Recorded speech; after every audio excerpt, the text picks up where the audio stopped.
Let me take this opportunity to extend a very warm welcome to all of you who are attending the first ever Gender and Early Warning Systems workshop here in St. Vincent and the Grenadines.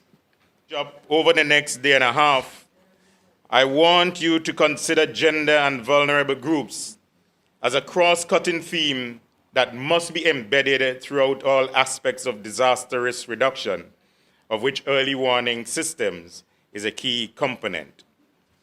I want to thank NEMU for leading this effort nationally through all of your consultations in 2018 in ensuring gender is addressed in all components of early warning systems.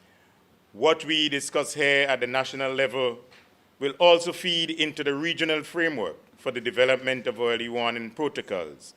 And I want to encourage all present to ensure all of our interests are articulated as we aim to have gender and vulnerable populations included in the early warning systems that is developed with gender and vulnerable populations considerations included in the development of an end-to-end early warning system.